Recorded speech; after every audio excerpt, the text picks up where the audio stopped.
Live from downtown Detroit, Local 4 News at 11 starts now. A live look at Exact Track 40 radar. The forewarned weather team tracking rain moving through southeast Michigan. And that story tops our news here at 11 o'clock. Thanks for being with us. I'm Kimberly Gill. Good evening. I'm Karen Drew in for Devin Skillion. Let's get right over to Brett Collar in for Kim Adams with a close look at your forecast. And Brett, a lot of Michigan fans will be hitting the road for that Big Ten championship game tomorrow. What can they expect? There's going to be some rain in some parts of the commute down on the way back. It does look quite a bit soggy. And we'll talk about that here in just a moment. The rain that we've been seeing throughout the day continues to fall in parts of southeast Michigan. Lots of wet roads. But the one thing that is kind of keeping everything on the milder side is this push of air from the south. And that's why we're well above freezing. And that's why everything that's falling is rain, at least around here. Head further north, parts of Flint, Saginaw, you are seeing some snow. But Exact Track 40 radar still showing some rain falling in parts of southeast Michigan. Some steadier rain from Roseville through Fraser, Sterling Heights, parts of northern Oakland County as well, from Rochester Hills up towards Oxford. Also, as you head further north towards I-69, much of Livingston County seeing some light to moderate rain. It will continue tonight and still be around as you wake up first thing tomorrow, but then it looks like we should be drying out for the majority of your Saturday. More though. New at 11, one person is dead and another hurt after being hit by a car in Detroit. This happened in the area of Greenfield in West Chicago on the city's west side. Detroit police say a driver hit two people, then took off. A man died from his injuries. A woman is in serious condition. Police right now are looking for a dark-colored vehicle. Our other top story, workers at MGM Grand Detroit could soon be returning to work. That's after a tentative deal is reached between the union and the casino. Both sides agreed to release details of the agreement after tomorrow's ratification vote. Sean Lay is live downtown tonight, and Sean, workers will remain on the picket lines, at least for now. And you would think, Karen and Kimberly, there'd be a kind of a celebratory feel out here. They've reached a deal, a tentative deal. Now let's vote on it. Here, all the signs here. This does not mean the strike is over. It just means they got wet. They've been out here in the very cold rain today. So employees out here, they want to get back inside, but they're not happy again, saying the new contract, they're getting details. They feel like they're voting on the same contract they voted on 13 days ago. So we'll have to see what happens when they vote tomorrow. Here's the latest. In the cold, in the rain, so much rain, picket signs got wet and got trashed. The Detroit Casino Council strike MGM employees continues. But after a whopping 42 days, there is development that means this could be the last night MGM employees will be out here. We've reached a tentative deal, but it's up to the voters, the membership, to vote. Taryn Brown is a hostess inside D Prime Steakhouse inside MGM. She says she loves her job, but this fight, for the most part, was over getting a pay raise, saying they worked during COVID to keep MGM open and they want to be rewarded for that. November 19th, Hollywood at Greektown employees on strike voted in favor of a new contract. Motor City Casino also voted in favor, ending their strikes. All three casinos got the same offer, only MGM workers voted it down. We voted it down, yes. We didn't like it. Many of those workers told us they didn't like the pay raise offered at that time and felt rushed by their own union, the UAW, to vote yes. Union members not sharing details of what this new contract offers MGM. We asked Taryn Brown if the hardest part of being out here for 42 days was living without a check. She says no. Here's the hardest part. It's the fact that I'm out here for the rain, the sleet, and sometimes snow. I honestly didn't think we'd be out here this long, but I've signed up and I have a commitment. And as a shop steward, I have to do what it takes. Back here live. She said she didn't think we'd be out here this long. It's 42 days, this encampment here. Actually, a heater down this way ran out of gas, so it's not being heated right now.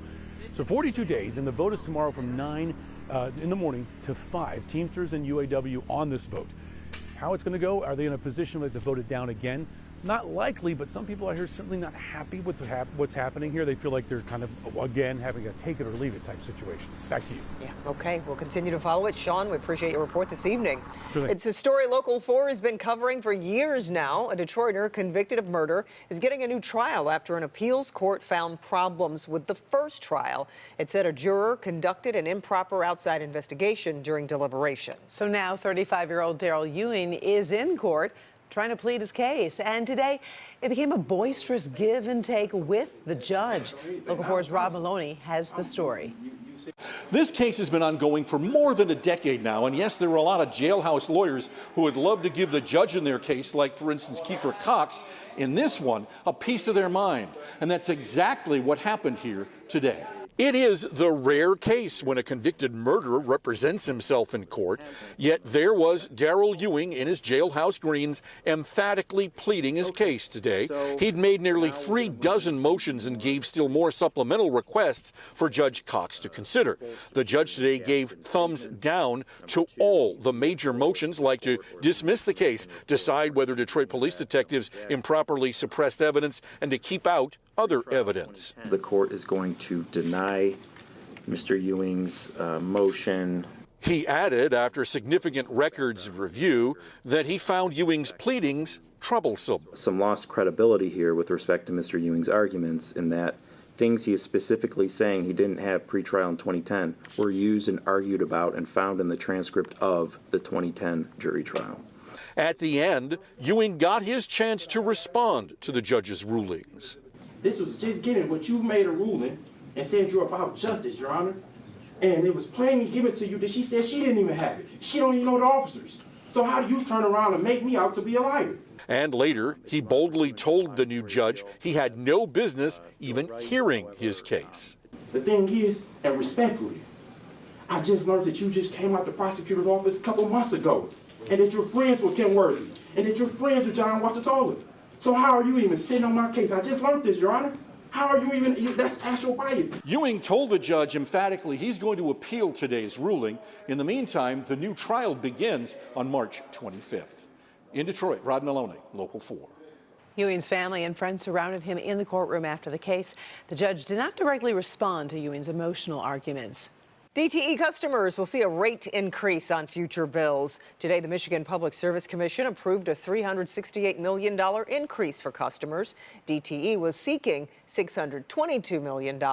It said the increase is needed for infrastructure investments to boost reliability and to speed up clean energy plans. A typical customer who uses 500 kilowatt hours of electricity per month will see an increase of $6.51 a month. The new rates take effect December 15th.